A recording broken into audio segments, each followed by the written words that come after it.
Hey guys, welcome back to another episode of the Candy Valentino Show. Thanks so much for tuning in and spending this time with me today. I'm so excited that you get to listen into this conversation that I'm having with Jasmine Jonte, the founder of Creation, which is a done-for-you course creation company, but they actually do more than that, which we're going to unpack. Jasmine, thanks so much for coming in. Thanks for having me. I'm so glad we got to do this because we have not just the professional relationship, we've worked together in Founders, you've done work for me, so I just wanted to share with our audience a lot of what you do because I think it's so valuable for entrepreneurs to be able to understand that one, what you do exists. Because as somebody that came from the life that I had before, I didn't even know that someone could do a lot of the stuff that you do.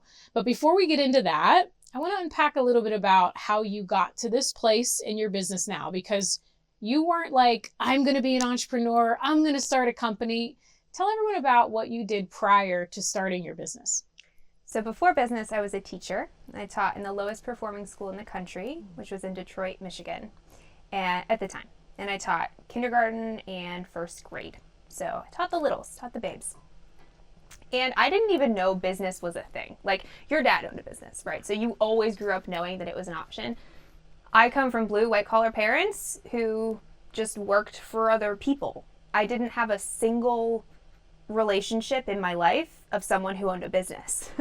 So when my best friend actually started to get involved in a business, she reached out to me and said, hey, do you want to start a business with me? And I was like, what does that mean? Like, I did not really understand what it meant, but she had me at, you can stay home with your dog and work from home. And I was like, sounds great. That's so funny because it sounds like she's asking you to go to brunch. Like, hey, do you want to go start a business with me? Yeah. I mean, it was like, first it was like, can you, get some side money, do a side hustle, and then eventually grow it into being full time.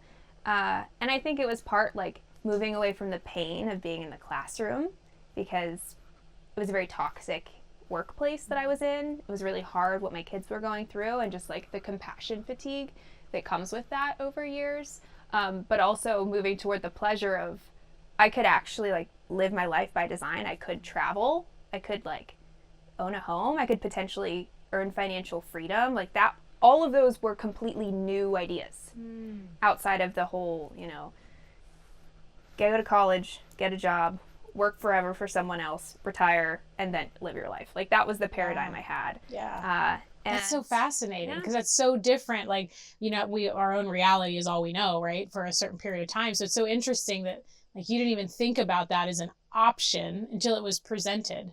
As somebody maybe that's watching or listening right now, that they're in that place of they have a full-time job, maybe they have a side hustle, maybe they're not 100% sure what they want to do.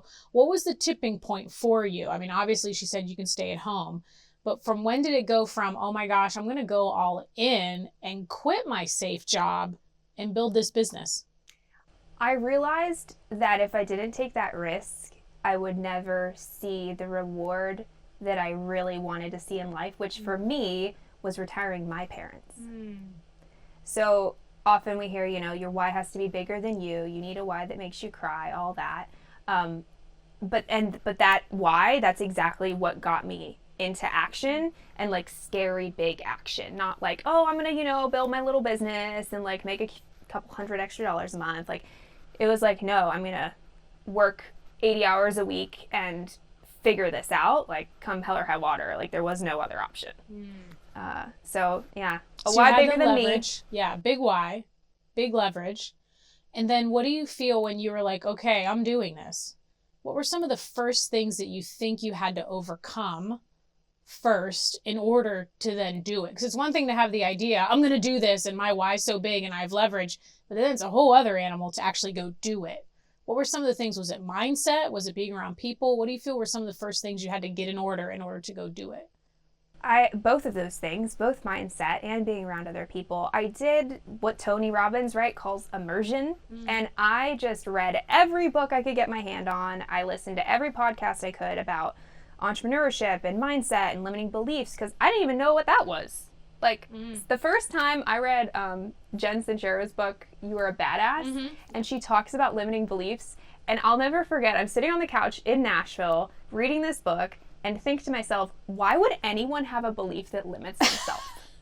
Like, it was like, I just didn't get it, you know? So it was a lot of that, just like immersion into books, podcasts, and then when I could afford them, events. Yeah. And like getting actually in the room. That's so good. With people. Yeah, it's so important in the beginning, right? Because I always say that you can have the best strategies, but if you don't fix the like 6 inches between your ears first, you're going to go try, fail, and then you're going to want to go back to your original job or whatever it is that you're doing. Did you have any of that in the beginning? Did you have any moments where you were like, oh my gosh, what am I doing? I shouldn't have done this. I think I want to go back. Was there any of that?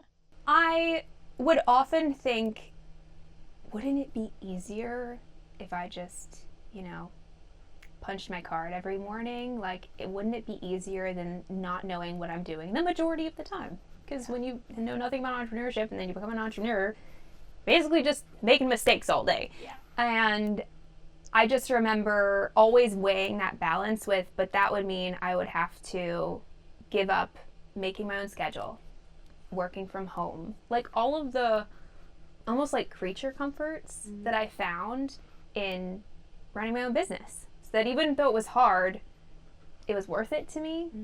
But yeah, there was definitely moments I was like, oh, wouldn't it be easier? And I'd give myself a 5-minute pity party and then move on. But you didn't. Didn't. You stuck in it. Yep. And what made you get into the company that you started? So obviously teaching background, I know what you do because you've done it for me and worked with me before, and we're going to unpack all of that. But what made you pick that? Did you know right away, or was it just like, oh, I'm going to figure out what this business is? I did some other things first. After I did that whole personal development immersion, I realized there was this really underserved community of people who were into personal development, but didn't have support to stay accountable and support to be connected with like-minded people. And so my first thing was creating programs for those people. Okay. So I took my teaching expertise, I took the personal development I had learned, and I applied it by helping people. And what I quickly realized was my retention rates were nuts. Like, people just didn't leave. And my completion rates were amazing. And I thought, wow, like, okay, so I can apply my teaching skill to this other industry and it'll work. But I could not figure out marketing. Like, huge hole. Had no idea what I was doing. So I started buying courses about how to market your services and how to sell. And I quickly realized they were really bad. Like, these people were doing multiple 7 figures a year, and I would get into their program, open those, you know, digital doors to the course for the first time, and thought, they have no idea what they're doing. It's going to take me so long to get a result from this. So we've all taken a junkie course, unfortunately. And I thought, well, isn't that interesting? There are people who really don't have the skill that I have, and I would be able to impact even more people if I couple what I know how to do with this teaching, which is teaching, with what they know how to do, which is marketing and sales. So it took me a few years to get there, but once I landed, it was like that perfect fusion of what I'm good at, what I really know how to do, and what I love to do. Yeah. And you saw a need. You saw something that you weren't recreating. I just want everyone to hear all of that you just shared, because it applies to so many people in business. You weren't trying to recreate and invent something. You were taking something that you were like, oh my gosh, these are not very good. I think I can do that better. And you really found the intersection of what you know, what you had experience in, what somebody is already willing to pay for, and then just operating from a place that you can do it better in, and then implementing that and doing it. And I think that's where people get stuck, is they'll see that need and then they don't go do it. But then you were like, okay, wait a minute. And then the other thing I think is so awesome that you said was that you knew you didn't have skills in this area, but you went ahead and developed them. And I think that's another place that entrepreneurs get stuck sometimes, is because they're like, well, I don't know this thing, but I'm going to just try to keep it my way. I don't want anyone to know that I don't know this thing. And then they stay stuck, as opposed to getting the support and the help that they need. And now you're working with all entrepreneurs, a lot of solo entrepreneurs, right? And entrepreneurs of all kinds that need your services. So let's fast forward a little bit in your journey. You found out, okay, these are really crappy courses. I can do better than this. What came next? So I put a post on Facebook because I knew nothing about marketing, but I knew I had relationships there. And I went to Facebook and said, I'm an online course ghostwriter. Does anyone need to build a course? And sure enough, like first 5-figure client off of one Facebook post. Wow. Like it was wild. It was the most money I'd ever made in a day. You know, I come from a $38,000 teaching salary. So it was awesome. And like the processes and the systems and my method and how I worked with clients, it just flew out of me. Like it was the easiest thing in the world. Wow. So that was then. And then now, you know, we do work with a lot of like professional service providers, right, who want to get leverage on their time. And then we work with more established course creators or companies who just need to up-level their programs. Yeah. And give me an example of professional services, because I know we have a lot of people that watch the show.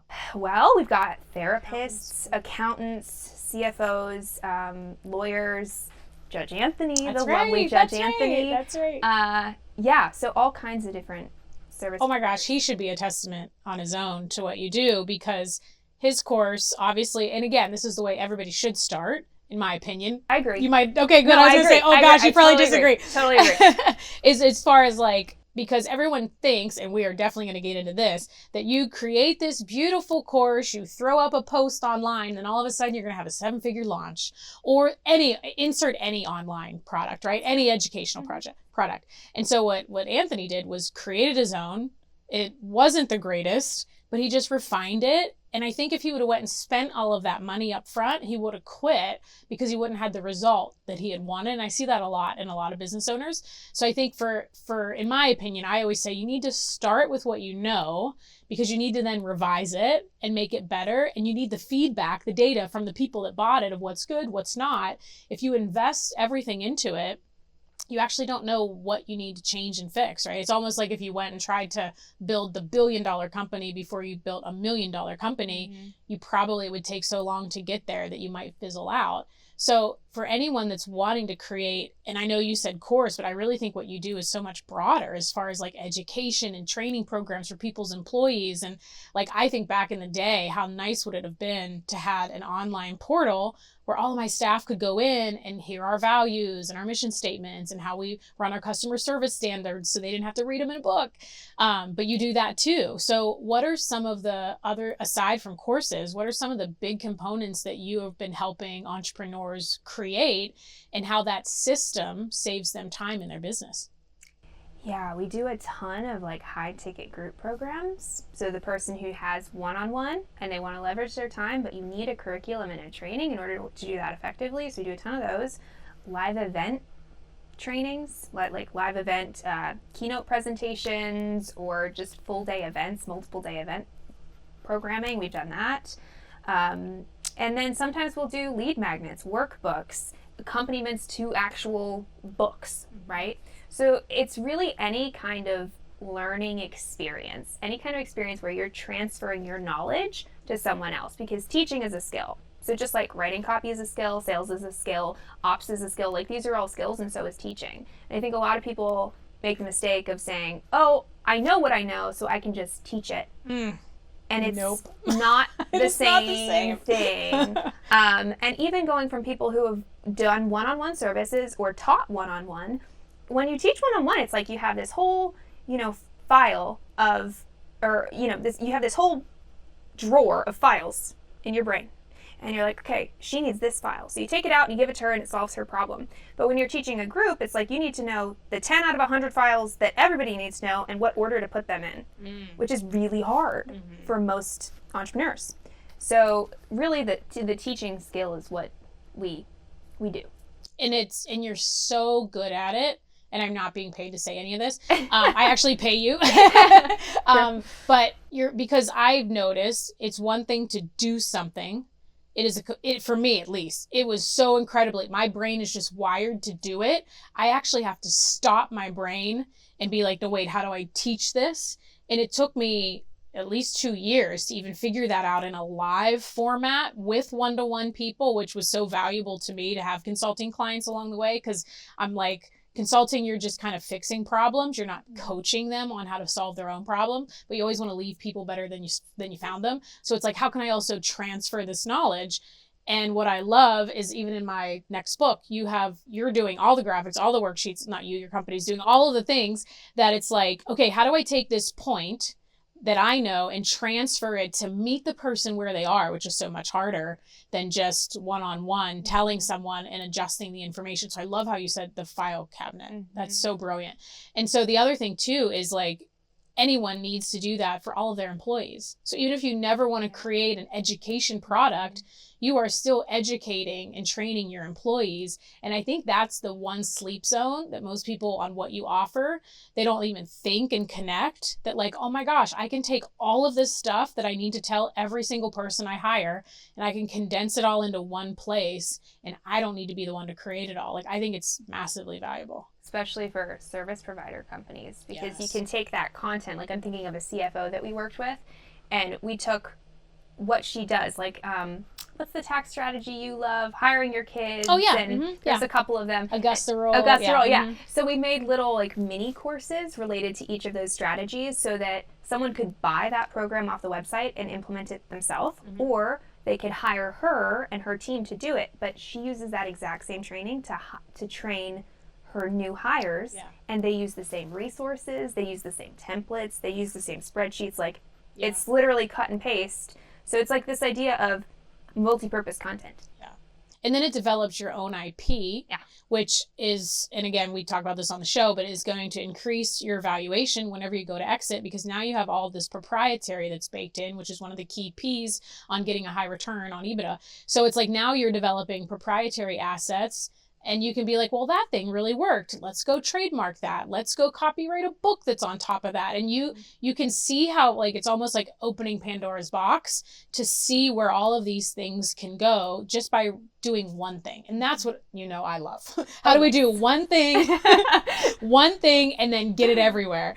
Because it's maximizing your time, right? And we only have so much of that, and that it should have an ROI on it. And what I love about what you do is it's not just like, well, this course has this workbook and that's all it is. It's like now these workbooks can be repurposed for lead gen to try and gain emails for new clients to find out about you. So I love that. Is that something you strategically weaved in, or did you just find out like, oh my gosh, these can be repurposed all over the place and save clients money? I think I discovered it somewhere along the way, and probably a client asked me like, can I just use like permission, right? Can I just use my own content that I paid you to create? But can I just use this as a lead magnet? And what's great is like the more clients you work with inside of your program, the more they will give you feedback around, you should take this and make it a mini training and put it in the middle of your funnel.